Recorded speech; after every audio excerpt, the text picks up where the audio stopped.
Hello, good morning everyone. देखिए, पिछली class में हमने centre of mass of an particle system पढ़ा था, है ना। Centre of mass of an particle system. Centre of mass of an particle system क्या था? RCM equal to M1R1 plus M2R2 plus M3R3 up to so on MnRn divided by M1 plus M2 plus M3 up to Mn। चले okay, तो ये हमने RCM पढ़ा था। अब देखिए, आज हम पढ़ना चाहते हैं velocity of centre of mass. ठीक है, velocity of centre of mass. देखिए, velocity of centre of mass के लिए क्या होगा, डिफरेंशिएट कर देंगे इस इक्वेशन को बोथ साइड। डिफरेंशिएट, इसको इक्वेशन 1 लिख लेते हैं। Differentiate both side with respect to time t। तो देखिए क्या होगा, DRCM by dt equal to d/dt of क्या हो जाएगा, M1R1 plus M2R2 plus M3R3 up to so on MnRn whole divide by M1 plus M2 plus M3 up to so on Mn। Clear है? Okay, देखिए position का differentiation time के aspect में क्या देता है, वेलोसिटी। तो यहाँ हम लिख देंगे VCM इक्वल टू क्या हो जाएगा, d/dt ऑफ, अब देखिए d/dt सबके साथ हो जाएगा। ये तो सर देखिए कांस्टेंट है, उसको बाहर निकाल लेते हैं। M1 plus M2 up to so on Mn। देखिए हो जाएगा, ये इसके साथ आएगा d/dt of M1R1 plus d/dt of M2R2 plus d/dt of M3R3 up to so on d/dt of MnRn। VCM equal to क्या हो जाएगा, 1 divide by M1 plus M2 up to so on Mn। देखिए M constant है, बाहर आ जाएगा। M1 बाहर आ गया, क्या बचा, dR1 bye dt plus M2 बाहर आ गया इसमें से dR2 bye dt plus M3 बाहर आ गया dR3 by dt up to so on Mn बाहर आ गया dRn बाय dt।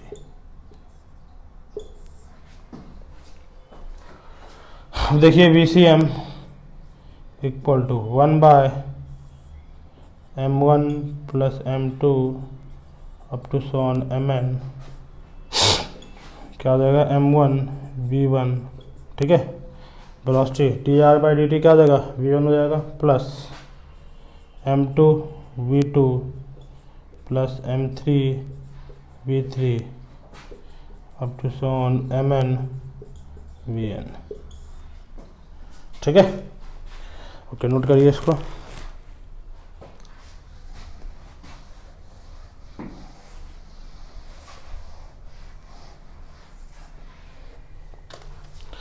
अब देखिए VCM इक्वल टू क्या हो जाएगा, M1 V1 plus M2 V2 plus M3 V3 up to so on Mn Vn whole divide by M1 plus M2 plus M3 up to Mn।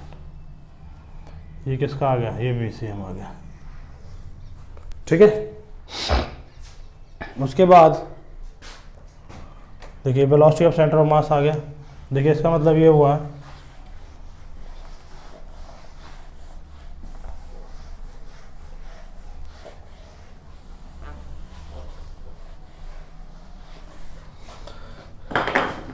देखिए इसका मतलब ये हुआ कि मान लीजिए एक पार्टिकल है जिसकी वेलोसिटी v1 है, एक पार्टिकल 2 है जिसकी वेलोसिटी v2 है, एक पार्टिकल 3 है m3 जिसकी वेलोसिटी v3 है, और एक पार्टिकल अप टू सोन क्या है mn जिसकी वेलोसिटी क्या है vn है।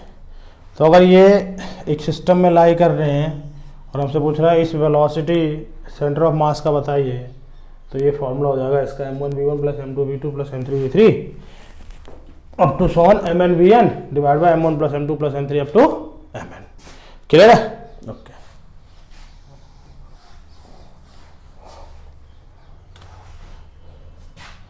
नाउ अब हम निकालना चाहते हैं acceleration of centre of mass, और हमें पता है अगर इस वेलोसिटी का डिफरेंशिएशन हम टाइम के रिस्पेक्ट में करेंगे तो हमें एक्सेलरेशन मिल जाएगा, दैट इज ACM जो होगा d/dt ऑफ VCM। ठीक है, VCM जो होगा वो d/dt ऑफ करेंगे तो हमें क्या मिल जाएगा, ACM मिल जाएगा। तो बस यही करना है हमें, ACM equal to d/dt। VCM का वैल्यू रख देंगे क्या है, m1v1 m2v2 m3v3 up to so on mn/vn whole divided by m1 plus m2 plus m3 up to so on mn। ACM equal to, देखिए ये इसके साथ हो जाएगा, इसके साथ भी, सबके साथ हो जाएगा ये m1 dv1 by dt plus m2 dv2 by dt plus m3 dv3 by dt up to so on mn dv by dt whole divided by क्या हो जाएगा m1 plus m2 plus m3 up to so on mn। तो ACM का जो formula होगा that is dv by dt क्या होता है, acceleration a1 that is m1 a1 plus dv2 by dt क्या होगा a2 that is m2 a2 plus m3 a3 up to so on mn an whole divide by m1 plus m2 plus m3 up to so on mn।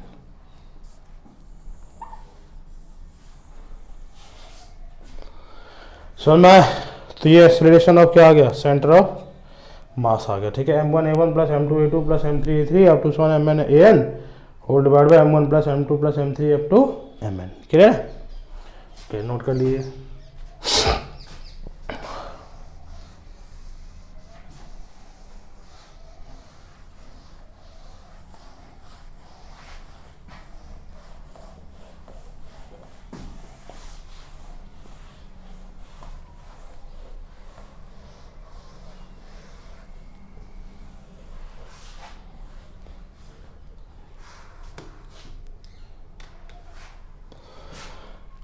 उसके बाद देखिए momentum, linear momentum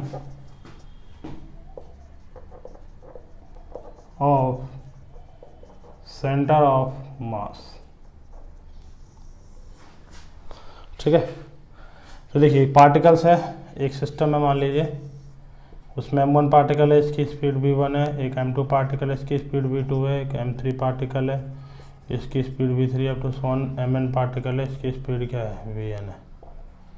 ठीक है, तो momentum of system जो होगा वो जाएगा m1 v1 plus m2 v2। ठीक है, मतलब हर किसी का अलग अलग कर दो, तो इसका मोमेंटम अलग होगा, इसका अलग, इसका अलग, इसका अलग। इसका मतलब p1 plus p2 plus p3 to so on pn। p1 क्या होगा, m1 v1 plus m2 v2 plus m3 v3 to so on mn vn। This is p of system. ठीक है, ओके। अब इसमें क्या कर दिया हमने, n पार्टिकल्स थे इसमें और सबके मासेस हमें पता है, सबके मासेस को हमने अलग अलग लिख लिया। उस मास से हमने टोटल मास से क्या कर दिया, डिवाइड कर दिया, अब डिवाइड किया है तो एक्स्ट्रा ले लिया है, तो इसी मास से हमें क्या करना पड़ेगा, ऊपर मल्टीप्लाई भी करना पड़ेगा। तो m1 plus m2 up to mn, clear है? जितना डिवाइड किया था उतना ही मल्टीप्लाई कर दिया। तो देखिए ये फॉर्मूला देखिए VCM का हो जाता है। तो दिस इज VCM, और ये क्या आ गया, टोटल मास। तो लिख लेंगे let m1 plus m2 up to mn equal to क्या है, capital M, that is total mass. इस मतलब यहाँ पे क्या आ जाएगा, टोटल मास। तो इसका मतलब P ऑफ सिस्टम जो होगा वो हमारे पास फॉर्मूला आता है m into VCM, where m is the total mass. Clear है? ओके, नोट करिए इसको।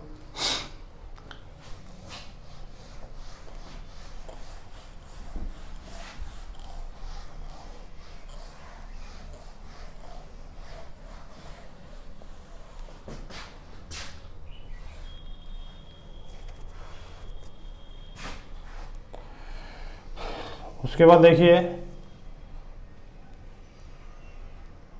F एक्सटर्नल जो होता है that is dp by dt होता है। तो इसमें हमें क्या कर देना है, सेंटर ऑफ मास लिख देना है। अब इफ एक्सटर्नल फोर्स मतलब F एक्सटर्नल या F एक्सटर्नल जो फोर्स है वो rate of change of linear momentum of the system होता है, ठीक है। If external force F external equal to क्या हो जाए, 0, then dp centre of mass divide by dt equal to क्या हो जाएगा। अब किसी का डिफरेंशिएशन अगर 0 है, इसका मतलब वो टर्म क्या होगा, कांस्टेंट होगा। इसका मतलब momentum of centre of mass क्या हो गया, constant. Momentum of centre of mass का मतलब क्या होता है, m into VCM equal to क्या हो जाएगा, 0, सॉरी कांस्टेंट। तो इसी तरह VCM equal to constant divide by m। इसका मतलब VCM जो होगा वो क्या हो जाएगा, कांस्टेंट हो जाएगा। ठीक है, तो velocity of centre of mass क्या हो जाएगा, कांस्टेंट हो जाएगा। तो जैसे लीनियर मोशन में था, एक सिंगल पार्टिकल पे अगर लगने वाला एक्सटर्नल फोर्स अगर 0 हो तो उसका जो वेलोसिटी हुआ करता था वो कांस्टेंट हुआ करता था। इसी तरह इसमें भी सेंटर ऑफ मास में क्या होगा, अगर सेंटर ऑफ मास पे जो भी फोर्स लग रहा है उस पर पूरे सिस्टम पे अगर वो 0 हो गया तो वो जो रिजिड बॉडी है या सिस्टम ऑफ पार्टिकल है वो कांस्टेंट वेलोसिटी से मूव करेगा, दैट इज VCM। क्लियर है? ओके, नोट करिए इसको।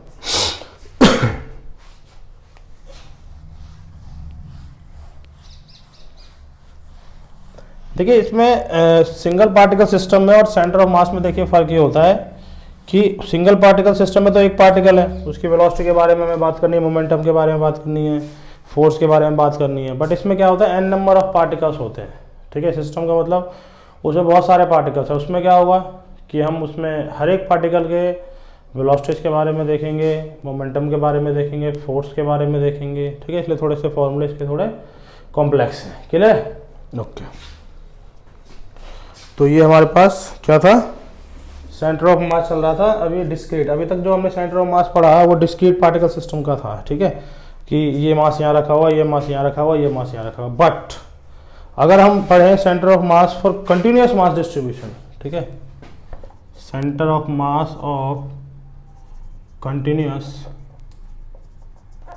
बॉडी, जैसे हम पढ़ना चाहें सेंटर ऑफ मास रिंग का, स्फीयर का, डिस्क का, ठीक है, रॉड का, हेमिस्फीयर का, ठीक है, सेमी सर्कल का, सेमी रिंग वाला, हेमी रिंग। तो अगर इन सबके सेंटर ऑफ मास की अगर हम बात करें तो ये सारी बॉडी क्या कहलाती है, कंटिन्यूस बॉडी कहलाती है। कैसी बॉडी कहलाती है, कंटिन्यूस बॉडी। ठीक है, तो इसमें क्या होता है कि मास जो है वो पूरी बॉडी पे थ्रू आउट डिस्ट्रीब्यूटेड है। ठीक है, तो ऐसे सेंटर ऑफ मास हम कैसे कैलकुलेट करेंगे, जैसे मान लीजिए अब हमसे बोले इस बॉडी का सेंटर ऑफ मास बताओ, हमसे बोले इस डिस्क का सेंटर ऑफ मास बताओ, हमसे बोलेगा इस स्फीयर का सेंटर ऑफ मास बताओ। तो इसके लिए हम क्या करेंगे, कि कुछ इसमें मास डिस्ट्रीब्यूशन की बात कर लेते हैं। देखिए मास का जो डिस्ट्रीब्यूशन वो 3 तरीके से होता है। पहला होता है लीनियर मास डिस्ट्रीब्यूशन, इसको हम रिप्रेजेंट करते हैं लैम्डा से। तो लैम्डा क्या होता है? तो लैम्डा होता है मास पर यूनिट लेंथ। तो ये लैम्डा इक्वल टू क्या हो जाएगा? m/l।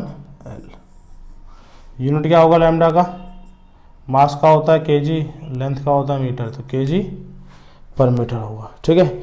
और ये किस तरह के बॉडीज में यूज होता है? It is used for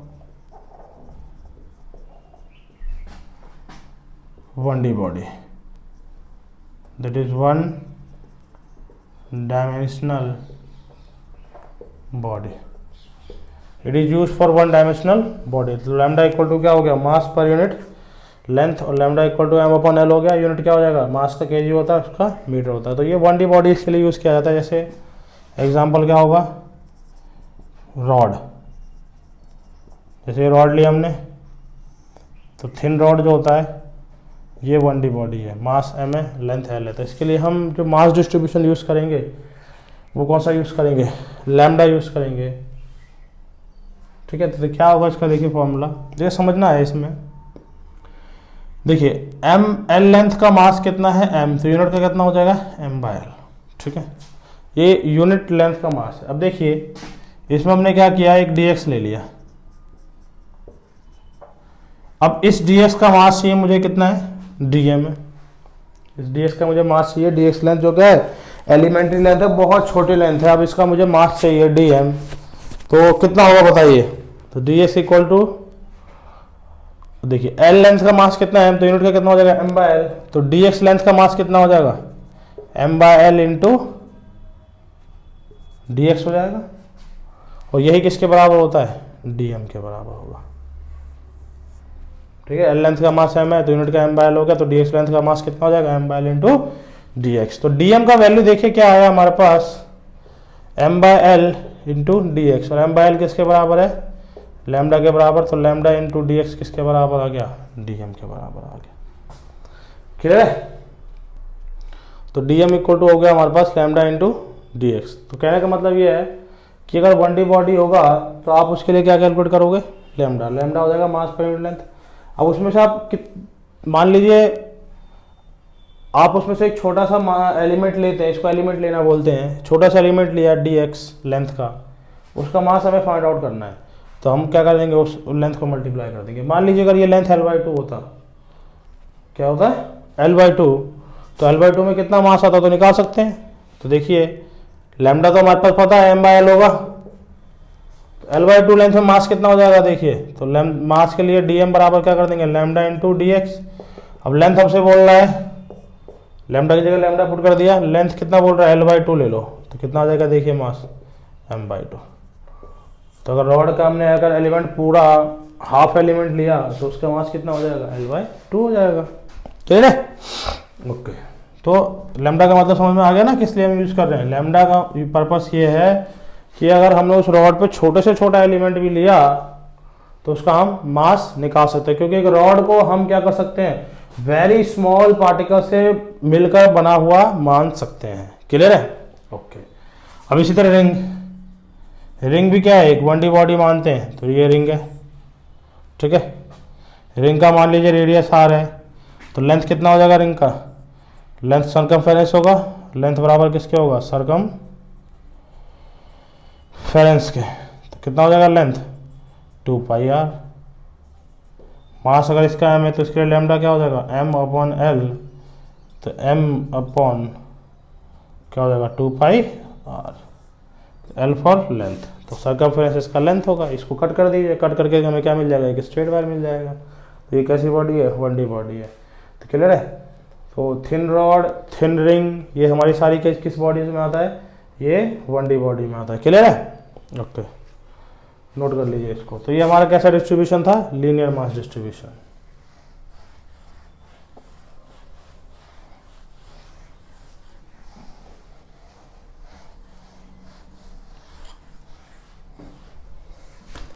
now second है हमारे पास सरफेस मास डिस्ट्रीब्यूशन। देखिए सरफेस मास डिस्ट्रीब्यूशन में क्या होता है, इसके लिए हम यूज करते हैं सिग्मा।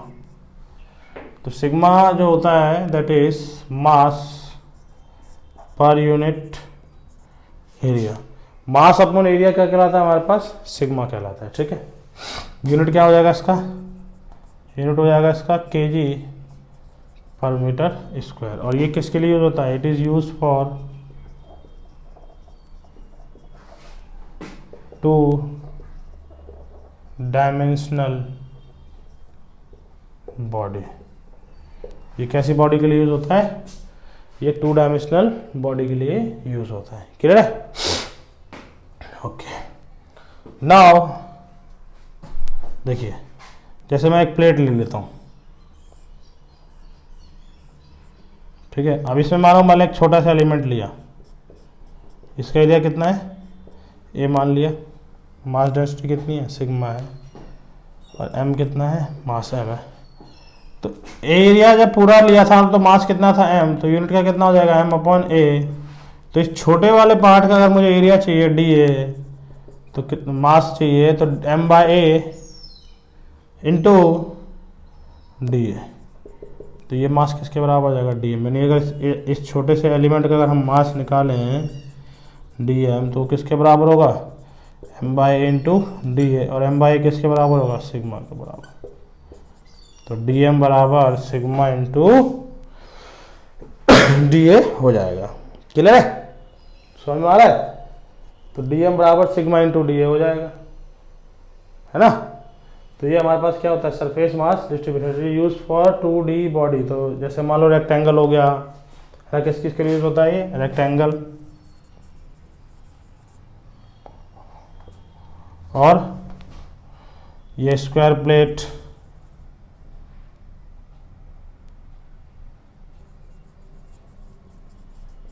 Disc, hollow sphere. ठीक है, ये सब किस तरह की बॉडी है, ये सब 2D बॉडी है। वहाँ पे हम अगर छोटा उसमें कोई सा भी एक एलिमेंट लेते हैं स्मॉल, तो उसके लिए हमें क्या यूज़ करना पड़ेगा, सिग्मा यूज़ करना पड़ेगा। तो d m equal to sigma into d a. Clear है? ओके, नोट करिए इसको।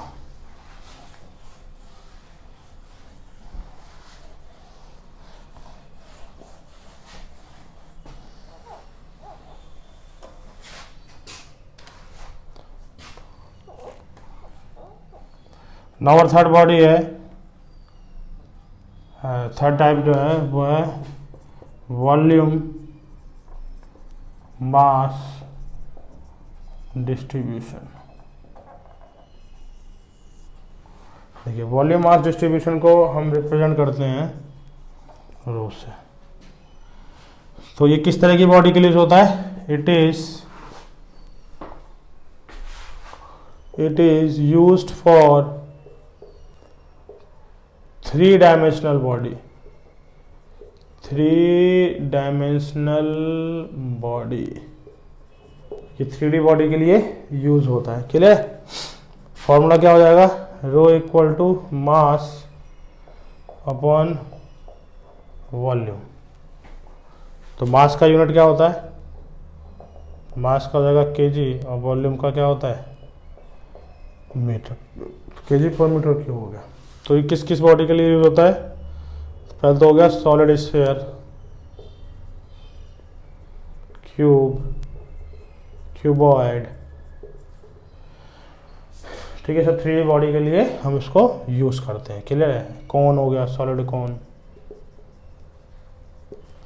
ठीक है, तो ये सब कैसी बॉडीज हैं, ये सब 3D बॉडीज हैं। क्लियर है? जैसे मान लीजिए एक क्यूब लिया मैंने,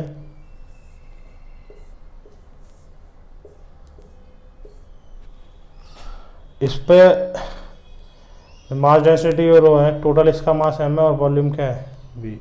ठीक है, इसमें हमने एक छोटा सा क्यूब लिया जिसका वॉल्यूम डी एम है और मास कितना है, जिसका वॉल्यूम डी बी और मास कितना है, डी एम। तो अगर डी बी मुझे चाहिए होगा डी एम, तो क्या हो जाएगा, रो इंटू डी बी कर देंगे। जैसे वी वॉल्यूम का मास था m, तो यूनिट का कितना हो जाएगा m/v, तो dv वॉल्यूम का मास कितना होगा m/v इंटू dv, और m/v किसके बराबर होता है, रो के बराबर, रो इंटू dv, ये किसके बराबर हो जाएगा dm के बराबर हो जाएगा। क्लियर है।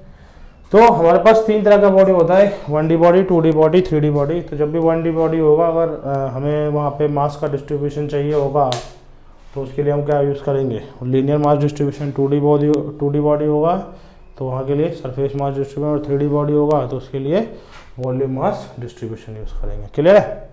तो हमारे पास कितने टाइप का डिस्ट्रीब्यूशन है, वो है हमारे पास 3 टाइप का डिस्ट्रीब्यूशन। क्लियर है। ओके, नोट करिए इसको।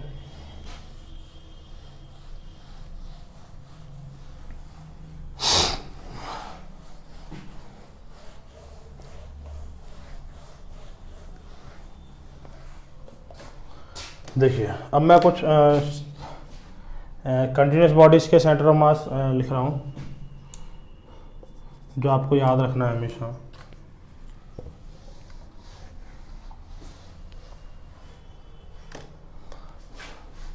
देखिए ये बॉडी होगा, ये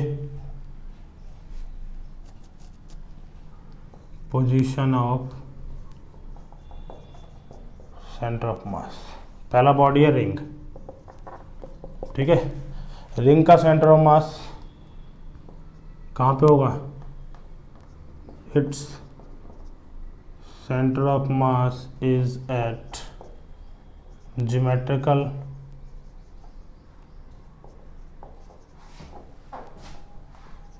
सेंटर। इसका सेंटर ऑफ मास कहाँ होगा, ज्योमेट्रिकल सेंटर पर होगा। जैसे हमने रिंग बनाया तो रिंग के सेंटर ऑफ मास यहाँ होता है, मास है में, रेडियस क्या है r। तो ध्यान रखिएगा कि रिंग का सेंटर ऑफ मास क्या होता है, उसके ज्योमेट्रिकल सेंटर पर होता है। तो क्या सेंटर ऑफ मास जरूरी है बॉडी पर लाई करे। देखिए इस केस में सेंटर ऑफ मास रिंग किसी भी पॉइंट पे लाई नहीं कर रहा है, तो it is not necessary that, it is not necessary that center of mass lie on the body। तो ये जरूरी नहीं है कि सेंटर ऑफ मास बॉडी पे ही लाई करेगा, बॉडी के अंदर भी लाई कर सकता है, बॉडी के बाहर भी लाई कर सकता है, ठीक है। तो सेंटर ऑफ मास फिक्स नहीं होता है कभी भी, ठीक है। उसके बाद देखिए हमारा क्या है, डिस्क। डिस्क का सेंटर ऑफ मास क्या होगा, its centre of mass is at geometrical centre. तो इसका जहाँ ज्योमेट्रिकल सेंटर होता है था वो इसका सेंटर ऑफ मास होगा, दैट इज ये, ठीक है। थर्ड है रॉड, इट्स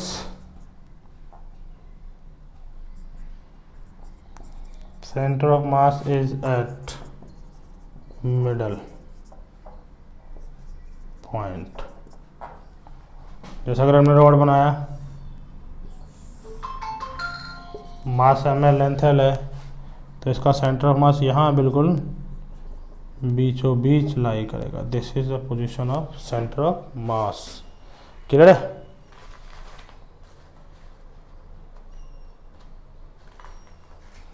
उसके बाद फोर्थ बॉडी हम ले रहे हैं, hollow sphere. Its centre of mass is at again geometrical centre. तो होलो स्फीयर बनाया, यहाँ इसका सेंटर ऑफ मास होता है ज्योमेट्रिकल सेंटर पे। क्लियर है। Fifth, solid sphere. Its centre of mass is at again geometrical centre. कैसा होगा, सॉलिड है ये,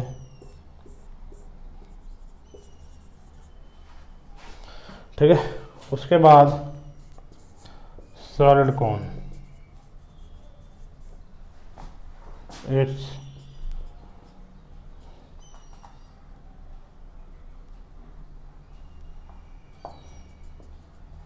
center of mass is h/4 from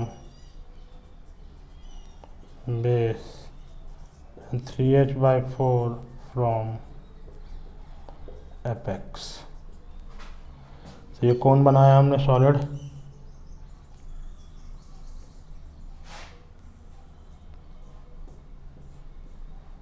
ठीक है, जैसे सॉलिड कौन,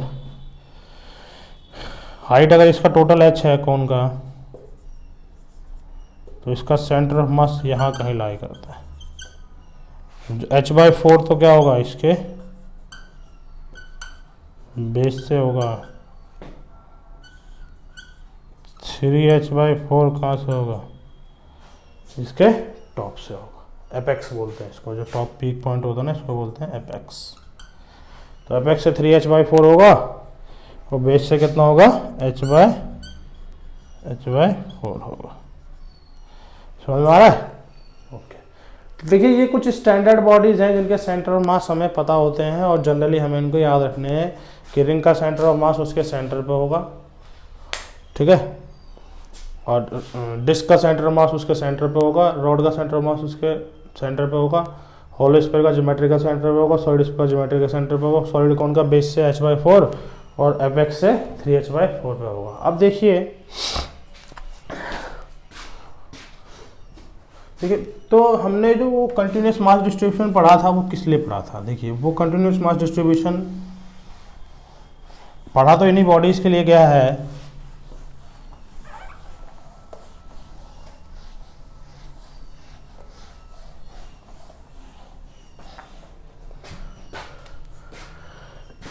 जैसे मैं अब निकालना चाह रहा हूँ, देखो आपको डेरिवेशन में करके दिखाता हूँ। जैसे centre of mass of uniform rod of mass m length l, mass m length l से है और हमें इसका सेंटर ऑफ मास निकालना है। जैसे ये रॉड है, इसका मास m है, लेंथ l है। ओके, अब हमें ये तो पता है कि सेंटर ऑफ मास के सेंटर पर होता है। कैसे आता है देखो, मैं तरीका बताता हूँ आपको। देखिए मान लीजिए हमने यहीं पे ओरिजिन, इसको ये क्या है 0,0, ये एक्स एक्सिस मान लिया और ये वाई एक्सिस मान लिया, ठीक है। आप ये देखिए, देखो इससे पहले आप इस फॉर्मूले को देखो, that is centre of mass of continuous mass distribution में जो हम पढ़ रहे थे ना, उसमें देखिए कोई भी रेगुलर बॉडी के लिए हम सेंटर ऑफ मास निकालेंगे, जैसे रिंग रॉड है ना, उस टाइप से। तो देखिए एक्सियम आई कैप प्लस, या हमने RCM का फॉर्मूला पढ़ा था, RCM इक्वल टू क्या था, M1R1 plus M2R2 up to so on MnRn whole divide by M1 plus M2 up to Mn। ये पढ़ लिया था हमने। इस फॉर्मूले को हम अगर समेशन में लिखना चाहें, क्या लिखेंगे, summation MI/RI divide by summation MI लिख सकते हैं। बहुत अच्छी बात है। अब R को हम क्या लिख सकते हैं, RI को लिख सकते हैं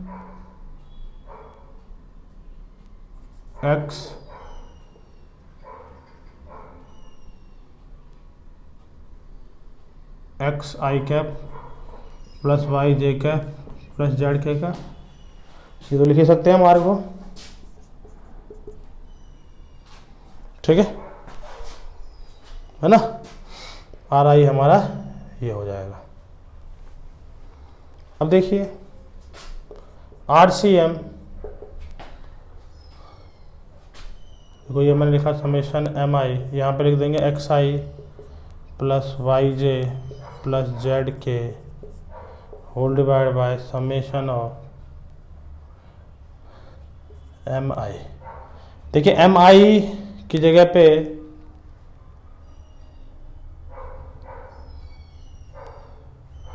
मैं डी एम रिप्लेस कर रहा हूँ। छोटे छोटे मास को अगर हम समेशन से जोड़ देंगे तो क्या आ जाएगा हमारे पास, टोटल मास आ जाएगा। तो आर सी एम बराबर क्या हो जाएगा, ये समेशन, देखो मैं इसको लिख रहा हूँ M I X I plus summation M I Y J plus summation M I Z K whole divide by summation M I हो जाएगा। अरे क्लियर हो रहा है, हम भी इसी फॉर्मूले को समेशन में लिख सकते हैं ना। देखो आई इक्वल टू 1 से n ले लेंगे तो आई 1 रखेंगे तो m1r1 divide by m1, m1r1 m1 आ गया। फिर i को 2 रख देंगे तो m2r2 प्लस 3 रख देंगे तो m3r3 है ना। तो ऐसे ले लिया हमने। और r को हम लिख सकते हैं x के टर्म में, क्योंकि r x के टर्म्स में भी होगा, y के टर्म्स में भी होगा और z के टर्म्स में भी होगा, लिख दिया हमने, ये रिप्लेस कर दिया। अब देखिए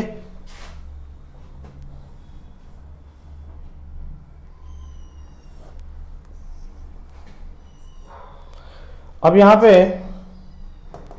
RCM को मैं क्या लिख सकता हूँ, XCM आई कैप प्लस YCM जे कैप प्लस ZCM के कैप। देखिए इसको हम स्मॉल मास से रिप्लेस कर सकते हैं DM, और जैसे स्मॉल आर्म से रिप्लेस करेंगे और समेशन की जगह पे क्या आ जाएगा हमारा इंटीग्रेशन। और इसी तरह नीचे आ जाएगा इसके, ये जो होगा ये सबके साथ होगा। ये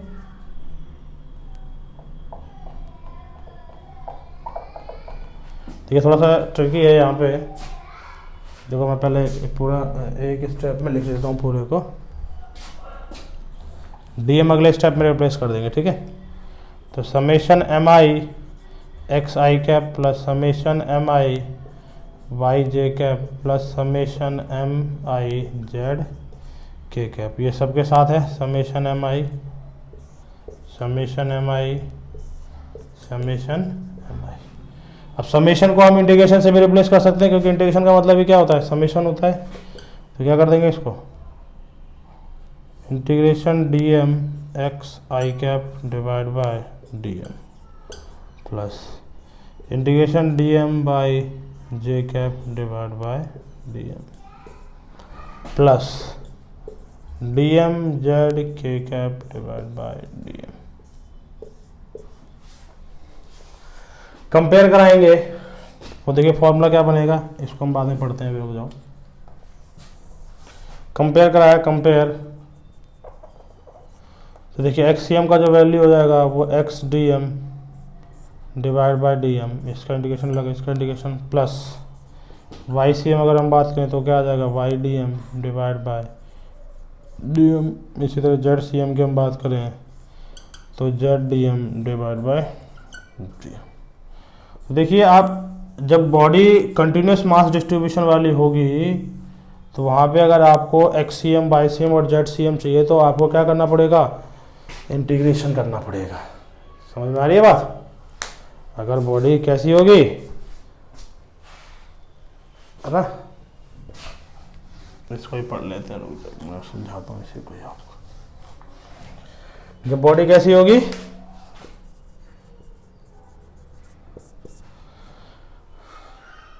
तो यहाँ पे लिख सकते थे ना X C M I cap plus Y C M J cap plus Z C M K cap, ठीक है। तो अगर X C M I cap plus Y C M J cap plus Z C M K cap है ना, तो यहाँ से देखिए आई के साथ जो भी होगा वो एक्स सी एम के बताएगा तो एक्स सी एम लिख दिया, जे के साथ जो भी होगा वो वाई सी एम को बताएगा तो देखिए हमने वाई सी एम लिख दिया, और के साथ जो भी होगा वो जेड सी एम को बताएगा तो ये हमने जेड सी एम लिख दिया। क्लियर है। तो अब हमें आप ये समझिए कि अगर कोई बॉडी क्या है कंटिन्यूस है, आइदर डिस्क है, ठीक है, या फिर रॉड है या फिर सॉलिड स्फीयर है। अब उसका सेंटर ऑफ मास अगर हमें निकालना होगा तो सबसे पहले हम उसमें जो फॉर्मूला लगाते थे, ये कब लगाते थे, जब हम अलग अलग मासेस रखे हुए हैं और उन सारे मासेस को हमें कंबाइन करके एक सेंटर ऑफ मास बताना था। बट इसमें क्या है, मास पूरा का पूरा कंटिन्यूस है, सॉलिड मास है, तो उसके लिए हम ये वाला फॉर्मूला ना यूज़ करके उसके लिए हम फॉर्मूला यूज़ करेंगे ये वाला, ठीक है, कि एक्स सी एम बराबर क्या होगा, integration x d m divide by d m, y C m क्या होगा, integration y d m divide by d m, और जेड सी एम बराबर क्या होगा, integration z d m divide by d m. Clear है, समझ में आ रहा है। देखिए अब इसको फॉर्मूले का यूज़ करके मैं आपको बताता हूँ कि कैसे हम निकालेंगे कंटिन्यूस मास डिस्ट्रीब्यूशन का सेंटर ऑफ मास।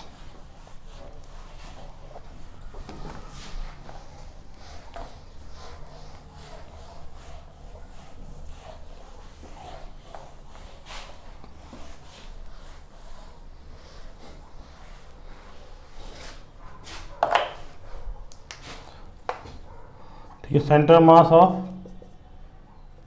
यूनिफॉर्म या thin uniform rod, centre of mass of thin uniform rod of mass m and length l। ठीक है, थिन का मतलब इस रॉड को हम एक्स एक्सिस के अलावा मान लेंगे, बहुत थिन होगा, कोई विड्थ नहीं होगी इसकी, ये एक्स एक्सिस हो गया और ये क्या हो गया, वाई एक्सिस। मास क्या है इसका स्टूडेंट्स, m, और लेंथ क्या है इसका l, और ये क्या है जेड एक्सिस। अब देखिए ये 0,0,0 है, यहाँ से अगर सेंटर ऑफ मास मुझे निकालना हो तो देखिए कंटिन्यूस तो है नहीं, कंटिन्यूस है, हमें तो पता नहीं कि कहाँ पे इसका सेंटर ऑफ मास होगा, तो हमने क्या किया, x पे जा करके dx एक एलिमेंट मान लिया, कितने पे, x पे जा करके dx एलिमेंट मान लिया, और इसका मास कितना है dm। तो dm के लिए हमें पता है formula lambda into D x होता है। अब देखिए मैं बताऊंगा कि हमने लैम्डा सिग्मा और रो क्यों पढ़ा था। तो dm का मास अगर मुझे निकालना हो तो लैम्डा इंटू डी एम हो जाएगा, और लैम्डा किसके बराबर है, m upon L into D x, ये dm आ गया हमारे पास। फॉर्मूला देखिए अभी हमने पढ़ा था एक्सीएम का, एक्सीएम बराबर, और देखिए इस एलिमेंट के कोऑर्डिनेट हो कितने जाएंगे, इस एलिमेंट के कोऑर्डिनेट यहाँ से x दूरी है, तो इस एलिमेंट के जो कोऑर्डिनेट होंगे वो x, 0 होगा, क्योंकि y एक्सिस में है नहीं, ये रॉड थिन है, z एक्सिस में भी नहीं है। ठीक है, तो क्या हो जाएगा ये, तो x, 0, लिख लोगे इसको।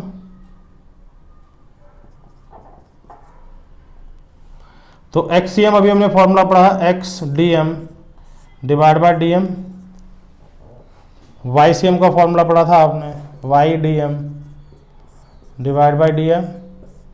इसी तरह ZCM का फॉर्मूला पढ़ा था आपने, Z dm divide by dm। अब देखिए x जो होगा हमें पता है x की वैल्यू कितनी है, देखिए x का जो है ना वो कोऑर्डिनेट होगा उस एलिमेंट का, ध्यान रखिएगा x यहाँ जो यूज़ कर रहे हैं, y यहाँ यूज़ कर रहे हैं और z यहाँ यूज़ कर रहे हैं, उस एलिमेंट का क्या होगा, कोऑर्डिनेट होगा विद रिस्पेक्ट टू ओरिजिन। ठीक है, तो एक्सीएम कितना है, x का वैल्यू x है, dm कितना है हमारे पास, m by L into D x divide by, ये dm की जगह पे क्या देंगे, m by L into D x. अब देखिए इंटीग्रेशन, अब यहाँ से x इक्वल टू 0 से अगर x इक्वल टू यहाँ पे क्या होगा, l होगा, जब ये एलिमेंट यहाँ आएगा तो x इक्वल टू 0 होगा, और ये क्या होगा, x इक्वल टू l। तो लिमिट क्या पुट कर देंगे हम, 0 से लेकर l तक, क्योंकि x की लिमिट आएगी यहाँ 0 से l। देखिए y तो यहाँ है नहीं, z भी नहीं है, तो YCM equal to 0 into d m divide by क्या हो जाएगा dm। तो YCM तो क्या आ गया हमारे पास 0। इसी तरह ZCM, z भी नहीं है, 0 इंटू